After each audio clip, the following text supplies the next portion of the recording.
Ever wonder what's really going on when we cook?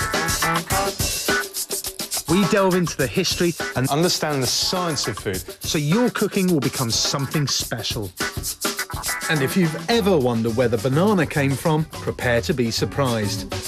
The humble banana. Its sweetness, its nutritional value, and even its sheer convenience make it the world's most popular fruit. In this programme, I'll be going retro with a banana cheesecake, frying up some tasty plantain, and finding out why our favourite fruit is in danger of extinction. Bananas are the fourth most consumed food on the planet. In the UK, they account for a third of all the fruit we eat. And there are two types of banana. There are the sweet banana and there are plantain.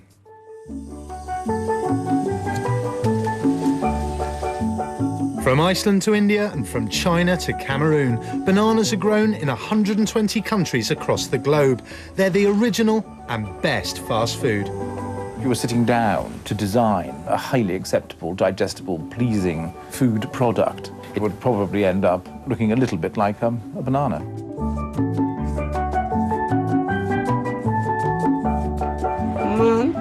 I think banana is loved the whole world over. And the world's most popular fruit is responsible for the most ridiculous dessert I've ever seen. A banana split is the whole banana sliced down the middle, topped with chocolate sauce, butterscotch, nuts, cherries, marshmallows. The more things you can put on top of a banana split, the better.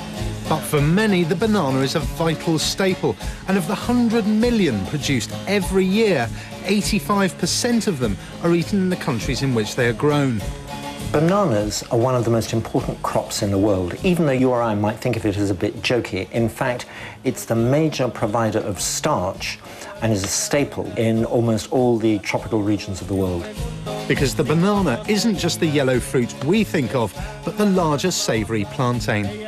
You can fry it, you can bake it, you can boil it. It's kind of like a substitute to a potato. It's hard for us to imagine a banana-less Latin America, but the banana actually came from the other side of the world. The banana came from Southeast Asia, from the tropical forests of what we now call Malaysia. And they've been slowly but surely carried westwards, first into India, then over into Arabia via Arab traders, and then from there into Africa. But it wasn't until the 16th century that the banana made its way to the Caribbean, not through trade, but in the hands of a Spanish priest. Thomas de Balaguer was a very enterprising Catholic priest, a friar. He took the banana across, at the time of the Spanish conquest, to the island of Hispaniola in the Caribbean. But whilst bananas had spread throughout the tropical world, they remained a rarity in Europe and North America. But at the end of the 19th century, one man turned them into a mass-market product, creating one of the most powerful companies on the planet. He became known as the uncrowned king of Central America. The American Minor Keith was an opportunist in search of his big break. He was building a railway through the Costa Rican jungle, but found himself in trouble. The project fell into all sorts of problems. Thousands of people died from yellow fever and malaria. With the project going off the rails, he needed a large injection of cash. The answer came in the shape of a banana. Well, he'd been growing the banana by the side of the railway line as he built the line through the jungle and cleared the jungle, but that wasn't production in any great quantity. And when he spotted the opportunity, he asked for land from the Costa Rican government, huge areas of land, and he created huge plantations. Joining forces with another banana importer, Keith went on to form one of the most powerful companies in the world, the United Fruit Company. Having begun in Costa Rica, the United Fruit Company expanded to Panama, from Panama to Colombia. It's eventually taking over pretty much all of the available land for bananas in Central America. And it became known as El Pulpo, in Spanish, the octopus, because its tentacles were everywhere. And through organisations like the United Fruit Company, the banana became a powerful political player. These banana companies had an enormous control over the Central American republics, and in effect, they even control the governments of those countries, hence the term banana republic.